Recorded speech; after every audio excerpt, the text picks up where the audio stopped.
Mussoorie Dehradun road पर चूनाखाल के पास एक वाहन गहरी खाई में गिरा, 5 लोगों की मौत, 1 घायल।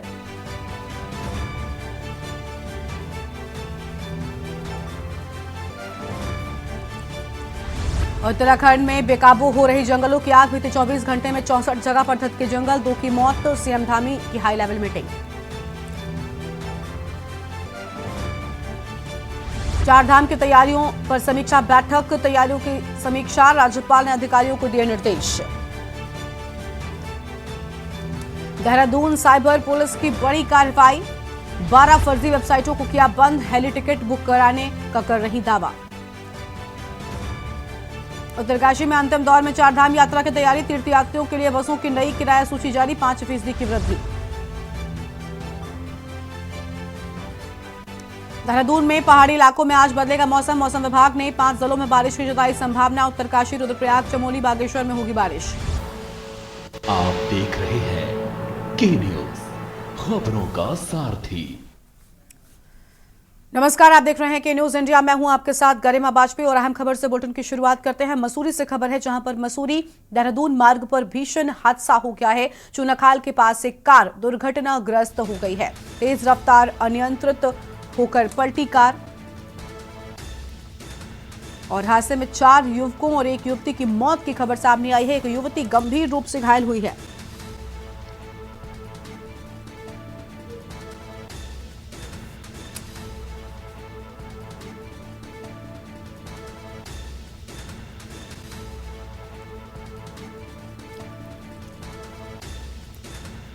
फिलहाल ये बड़ी जानकारी आपको हम बता रहे हैं।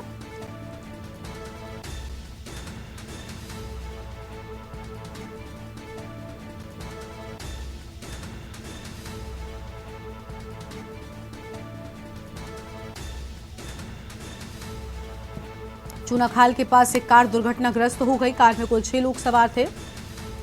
तेज रफ्तार कार अनियंत्रित होकर पलटी है।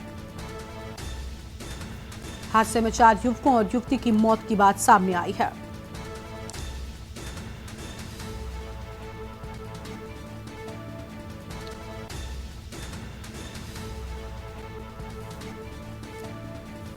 एक युवती गंभीर रूप से घायल हुई। कार में कुल 6 लोग सवार थे।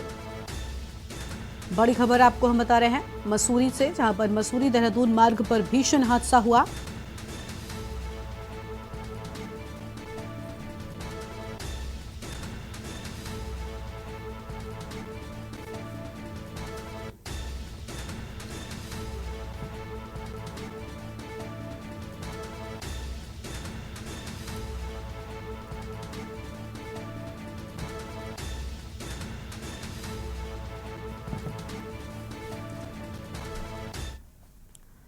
देहरादून से अगली खबर है, जहां पर साइबर पुलिस की बड़ी कार्रवाई, 12 फर्जी वेबसाइटों को बंद किए जाने की बात सामने आई है। हेली टिकट बुक करने का दावा कर रही थी और चारधाम यात्रा से लेकर हेली टिकट को लेकर दावा। एसटीएफ और साइबर थाना पुलिस को मिल रही थी शिकायतें। हरकत में आई पुलिस ने वेबसाइट पर रखी नजरें। पिछले साल 64 वेबसाइट कराई गई थी बंद और अब तक बंद कराई वेबसाइटों की संख्या 76 हो चुकी है।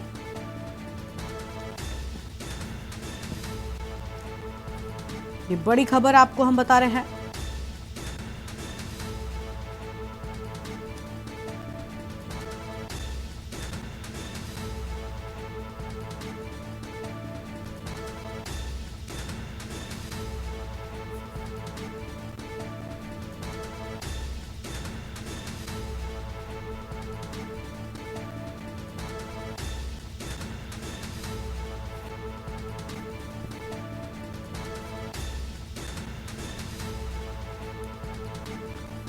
हेली टिकट बुक कराने का दावा कर रही थी वेबसाइट, लेकिन बस सब पर एक्शन लिए जाने की बात सामने आई है।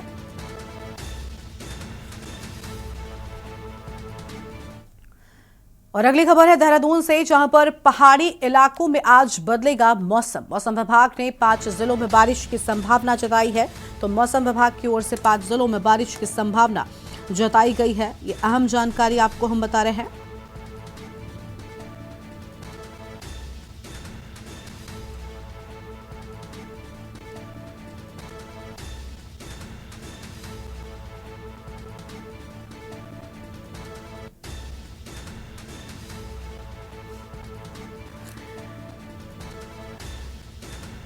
तो यहाँ हम खबर आपको हम बता रहे हैं, जहां पर बारिश से जंगलों की आग को राहत मिलने की उम्मीद है। आपको बता दें कि उत्तराखंड में लगातार जंगल धधक रहे हैं और बदलते मौसम से कहीं न कहीं बड़ी राहत मिल सकती है।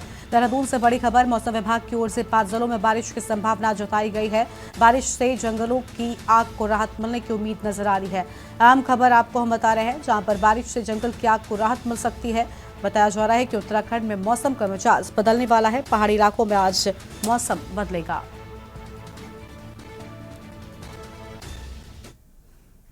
देहरादून शहर में स्थानीय डेयरी विक्रेताओं के द्वारा गंदगी फैलाए जाने की शिकायतों पर नगर निगम एक्शन मोड में नजर आ रहा है, जिसके चलते मुख्य नगर स्वास्थ्य अधिकारी डॉक्टर अविनाश खन्ना ने अपनी टीम के साथ देहरादून के 16 डेयरी स्थलों का औचक निरीक्षण कर कार्रवाई करते हुए कुल 79,000 रुपए का चालान किया है।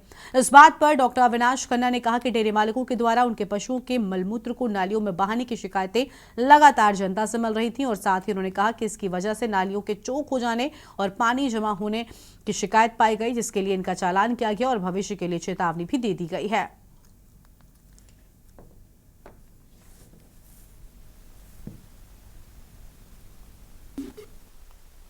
देखिए, पिछले कई दिनों से शिकायतें भी मिल रही थी और गर्मियों का मौसम हो दृष्टिगत रखते हुए, क्योंकि इनके द्वारा जो है शिकायतों में ये प्रकरण एक कॉमन था कि इन डेयरियों को द्वारा जो है क्षेत्र में जो है नालों में नालियों में जो है मलमूत्र जो है पशुओं का जो है वो बहाया जा रहा है, गोबर जो है, जिसकी वजह से एक पब्लिक न्यूसेंस के साथ साथ जो है नाले भी चौक हो रहे हैं और जिस कारण से सड़कों में पानी जो है बह रहा है।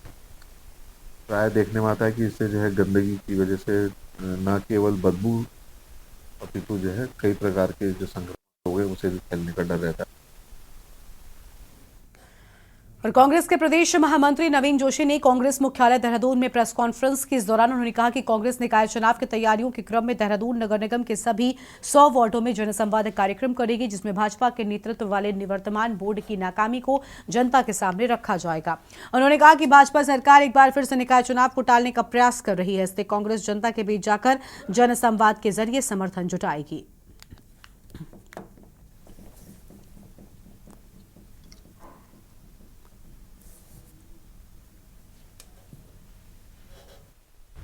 नगर निकाय के चुनाव होने जा रहे हैं। हम लोगों ने ये निर्णय लिया है कि हम जन संवाद कार्यक्रम के द्वारा जन समर्थन जुटाएंगे। देहरादून में स्मार्ट सिटी बनाने के नाम पर करोड़ों रुपए की बंदरबाट की गई और करोड़ों रुपए का भ्रष्टाचार हुआ है। उसकी मैंने अभी फोटो आप लोगों को दिखाई।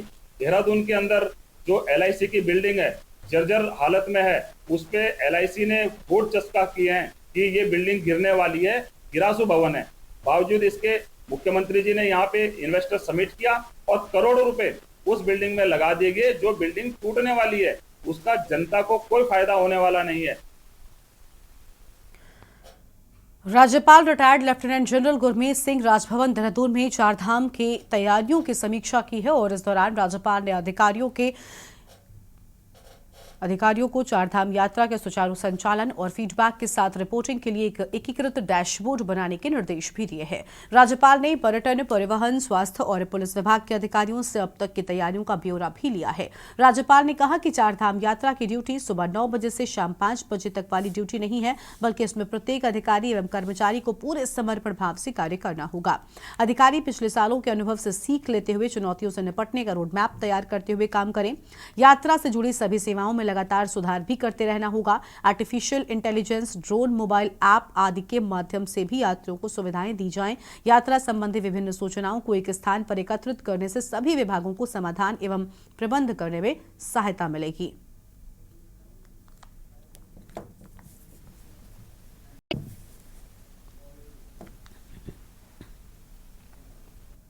खबर है देहरादून से, जहां पर कांग्रेस प्रदेश महिला मोर्चा उपाध्यक्ष आशा मनोरमा डोबरियाल ने महिलाओं के साथ मिलकर आरोपी प्रज्वल रेवन्ना को सजा दिलवाने की मांग की है और साथ ही प्रज्वल रेवन्ना व उनके पिता का पासपोर्ट रद्द करने की मांग की है। देहरादून के क्षेत्रीय पासपोर्ट कार्यालय में जाकर क्षेत्रीय पासपोर्ट अधिकारी को इसके लिए ज्ञापन भी सौंपा है।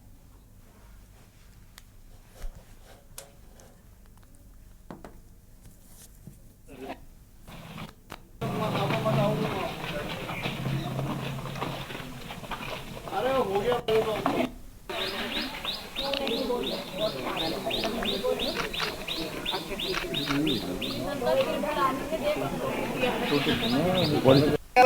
देखिए, ये प्रतिवेदन माननीय विदेश मंत्री महोदय को संबोधित है और तत्काल इसको मैं संबोधित माननीय को अग्रेसित कर दूंगा। जो भी अपेक्षित कार्रवाई उनके स्तर से बनती है नियमानुसार में। देखिए, आप लोग बहुत अच्छे से जानते होंगे कि किस तरीके से हमारे देश में महिलाओं का अपमान हुआ है। आप बहुत अच्छे से देख सकते हैं कि 3000 महिलाएं कम नहीं होती। 3000 महिलाएं में नाबालिग बच्ची भी हैं। जिस तरीके से प्रज्वल जी कहते थे कि मैं कांग्रेस में बीजेपी का परिवार हूं, मैं मोदी जी का परिवार हूं कहते थे, उन्होंने महिलाओं की बिल्कुल इज्जत को तार-तार किया है और रेप का मामला सामने आया। हम लोग यहाँ पे पासपोर्ट ऑफिस आए हैं, विदेश मंत्रालय को ज्ञापन भेजा है हमने आज। और देश के अंदर एक बार फिर से कोरोना वायरस को मात देने वाली वैक्सीन को लेकर चर्चाएं शुरू हो गई हैं। वैक्सीन को लेकर देश में घमासान है। जहां विपक्ष ट्वीट कर देश के प्रधानमंत्री को घेरने की कोशिश कर रहा है, तो वहीं सत्ता पक्ष की ओर से भी कई तरह की प्रतिक्रियाएं सामने आ रही हैं। खास रिपोर्ट देखिए। एक बार फिर देश के अंदर कोरोना जैसा हाहाकार मचा हुआ है और इस बार कोरोना वायरस से नहीं बल्कि वैक्सीन से मचा हुआ है। जहां वैक्सीन को लेकर विपक्ष देश के प्रधानमंत्री मोदी पर हमलावर है।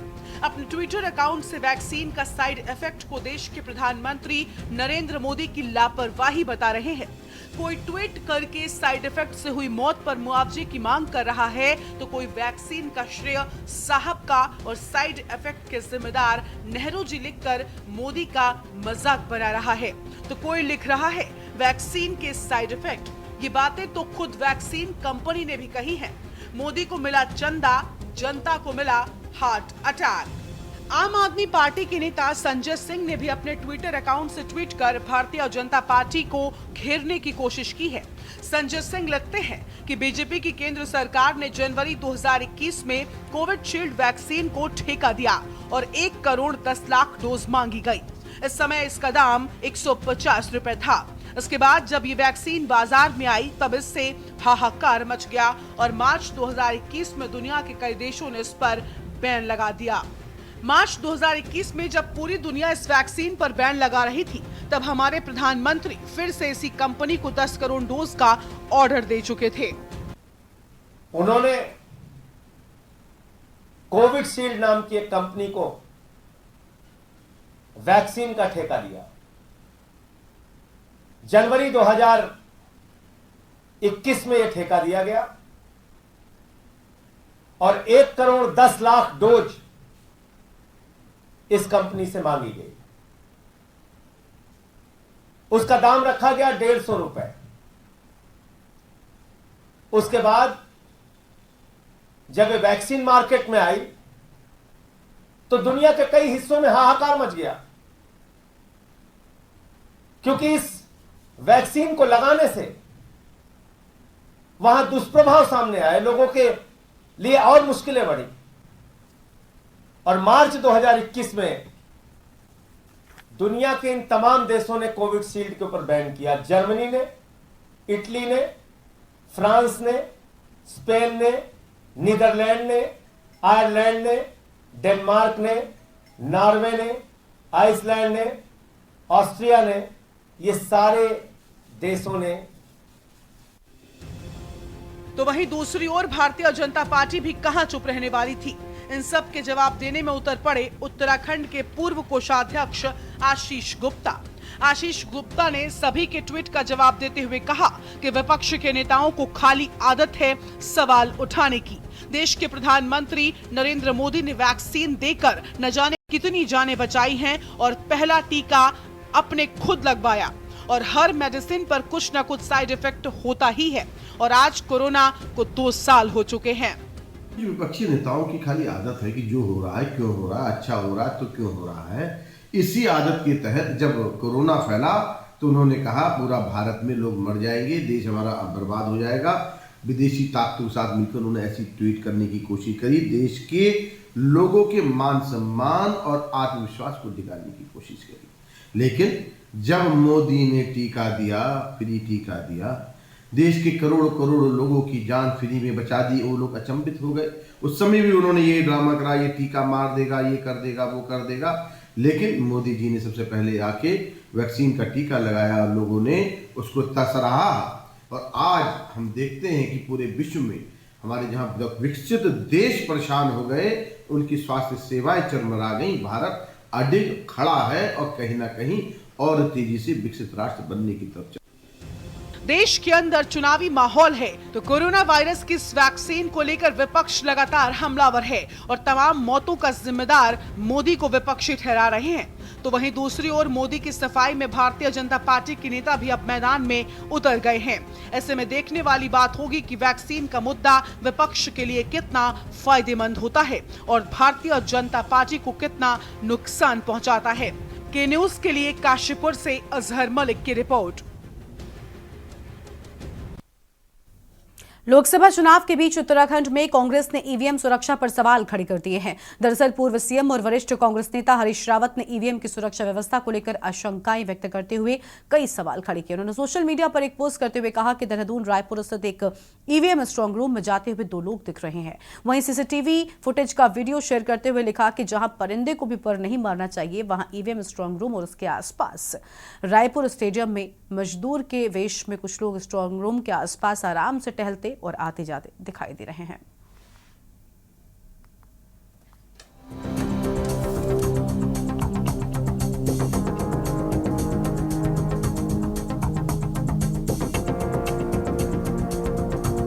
देवभूमि उत्तराखंड की 5 लोकसभा सीटों में 19 अप्रैल को हुए मतदान के बाद राज्य में अब ईवीएम के मुद्दे पर सियासत गर्मा गई है। दरअसल कांग्रेस ने ईवीएम की सुरक्षा पर सवाल खड़े किए हैं। पूर्व मुख्यमंत्री हरीश रावत ने सोशल मीडिया पर एक सीसीटीवी शेयर करते हुए बताया है कि देहरादून के रायपुर स्थित एक ईवीएम स्ट्रांग रूम में जाते हुए 2 लोग दिख रहे हैं। वहीं उन्होंने सीसीटीवी फुटेज का वीडियो शेयर करते हुए लिखा है कि जहां परिंदे को भी पर नहीं मारना चाहिए, वह ईवीएम स्ट्रांग रूम और उसके आसपास रायपुर स्टेडियम में मजदूर के वेश में कुछ लोग स्ट्रांग रूम के आसपास आराम से टहलते आते जाते दिखाई दे रहे हैं। उन्होंने कहा कि सवाल सत्ता की नियत का है। सत्ता की नियत में यदि खोट हो तो फिर उस पर विश्वास करना कठिन नहीं है, बल्कि घातक हो जाता है। ईवीएम सुरक्षा में कई पहलू हैं और जहाँ ईवीएम रखी है उसके आसपास का एरिया 100% सीसीटीवी कैमरे के जद में होना चाहिए, ऊपर भी नीचे भी। और रायपुर में कुछ लोग ऐसे दिखाई दिए हैं जो किस टीवी कैमरे के जद में आए हैं तो मुझे नहीं मालूम, लेकिन बहरहाल ऐसा लग रहा है कि वो जो है कहीं न कहीं स्ट्रांग रूम के आसपास के क्षेत्र में है। कांग्रेस पार्टी उत्तराखंड की 5 लोकसभा सीटें हार रही है, इसलिए वो हार के कारणों पे बहाने ढूंढ रही है, क्योंकि उनको पता है कि भाई जनता का समर्थन हमें नहीं मिला है। कभी ईवीएम की वो लोग बात करते हैं, कभी वीवीपैट की बात करते हैं, जिस विषय को देश का उच्चतम न्यायालय भी खारिज कर चुका है। अब उन्होंने नया राग अलापना शुरू किया कि सुरक्षाकर्मी जो भारत सरकार के या उत्तराखंड सरकार के सुरक्षा बल हैं, अब उन पे अंगुली उठा रहे हैं। भाई जब स्ट्रांग रूम के अंदर पेटियां रखी जाती हैं, बैलेट रखा जाता है, तो सारे सील हो जाते हैं और वो सील, उसकी जो सील खुलती है, जिस दिन काउंटिंग होगी उस दिन सील खुलेगी और उसकी पहरेदारी के लिए जो सुरक्षा बल वहां पे काम कर रहे हैं उन पर ही प्रश्न चिन्ह खड़ा करना, ये मुझे लगता है कि कांग्रेस की बौखलाहट और हार का एक सबसे बड़ा सबूत और सबसे बड़ा कारण है। पर इसके अतिरिक्त तो कुछ नहीं है, ये सिर्फ बौखलाहट है और झुंझलाहट है। आपको बता दें कि उत्तराखंड की 5 लोकसभा सीटों पर मतदान संपन्न होने के साथ ही मैदान में उतरे 55 प्रत्याशियों का भविष्य ईवीएम में कैद है। अपनी अपनी जीत की उम्मीद में सभी उम्मीदवार अब परिणाम का इंतजार कर रहे हैं। इसी बीच अब ईवीएम की सुरक्षा और कुल मतदान के प्रतिशत का आंकड़ा देरी से आने के मुद्दे पर सवाल खड़े किए जा रहे हैं। हरीश रावत से पहले कांग्रेस प्रत्याशी गणेश गोदियाल ने भी ईवीएम की सुरक्षा व्यवस्था पर सवाल खड़े किए थे। उन्होंने स्ट्रांग रूम परिसर में सुरक्षा कर्मचारियों की मौजूदगी पर आपत्ति जताते हुए सुरक्षा कर्मचारियों की तैनाती भवन से बाहर करने की मांग उठाई है। वहीं भाजपा का आरोप है कि हार के बहाने कांग्रेसियों ने अभी से तलाशने शुरू कर दिए हैं। मैं ये महसूस करता हूँ कि ठीक है, मैंने अभी कुछ दिन पहले, आपको याद होगा कि मैंने चुनाव आयोग में जाकर इस बात की शिकायत की थी कि बिल्डिंगों की सुरक्षा बाहर से की जानी चाहिए। मैं आज भी इस बात को कहना चाहता हूँ कि बिल्डिंगों की सुरक्षा बाहर से की जानी चाहिए, और अगर अंदर उनका कहना था कि भाई एक्ट में है कि अंदर गैलरी में रह के सुरक्षा होगी, तो फिर वहाँ पर जितने भी कैंडिडेट हैं उन कैंडिडेटों के प्रतिनिधियों को भी फिर वहाँ पर रहने की वो व्यवस्था होनी चाहिए। बहरहाल यहाँ पर तो मुझे ऐसा लगता है कि प्रशासन चुस्त दुरुस्त है, और यहाँ पर ये बाहर से खुला भी है, क्योंकि बाहर से दिख रहा है, तो यहाँ पर उतना मुझे ऐसा कोई बात नज़र नहीं आती। पर जहाँ पर बिल्डिंग पूरी तरह बंद है और हमारे कैंडिडेटों के जो एजेंट्स हैं उनकी नज़र उस बिल्डिंग के अंदर पड़ी नहीं रही, वहाँ सुरक्षा एजेंसियाँ हैं, वहाँ थोड़ा ये होता है कि भाई एक्सेस हमें वहाँ तक मिलनी चाहिए। सर, माहौल किस तरह से देख रहे हैं? आपने बहुत मजबूती से चुनाव लड़ा है। जी, सीएम साहब कह रहे 5 सीटें जीत रहे, आपको क्या उम्मीद है? देखिए, वो उनकी पार्टी के नेता हैं, वो कह रहे होंगे कि वो 5 सीटें जीतेंगे। अब तो सब बंद है ना मशीनों में, तो अब ये कहना कि मैं ही जीत रहा हूँ, इसके लिए 4 तारीख का इंतज़ार करना पड़ेगा। जहाँ तक मेरा अपना प्रश्न है, मुझे पूरी उम्मीद है कि यहाँ पर उत्तराखंड की जनता ने इस समय बदलाव के लिए वोटिंग की है। पूरे देश और प्रदेश में देखने को मिल रहा है, उस कारण कांग्रेस में हताशा है, निराशा है, और वो हार के बहाने पहले ढूंढने लगी है। कभी ईवीएम को लेकर के, कभी कुछ बहाने बना करके वो बहाने ढूंढ रही है। और मुझे लगता है कि 2014 और 19 के मुकाबले भारतीय जनता पार्टी इस चुनाव में प्रचंड बहुमत के साथ प्रचंड जीत उत्तराखंड के लोग नरेंद्र भाई मोदी को देने वाले हैं, और तीसरी बार आज नरेंद्र भाई मोदी जी प्रधानमंत्री बनने वाले हैं। कुल मिलाकर कांग्रेस की ओर से ईवीएम पर सवाल खड़े करना कोई नई बात नहीं है। हालांकि उत्तराखंड में कांग्रेस ने अभी ईवीएम की सुरक्षा व्यवस्था और कुल मतदान के प्रतिशत का आंकड़ा देरी से जारी करने पर सवाल उठाए हैं। साथ ही इस मामले की जांच की भी मांग की जा रही है। सवाल ये है कि आखिर क्यों कांग्रेस को सरकार की नीयत पर शक है? आखिर कड़ी सुरक्षा के बीच स्ट्रांग रूम के बाहर कौन लोग घूम रहे हैं? Uttarakhand desk report. उत्तराखंड की खबरों में इतना ही। तमाम खबरों के लिए आप देखते रहिए न्यूज़ इंडिया। नमस्कार।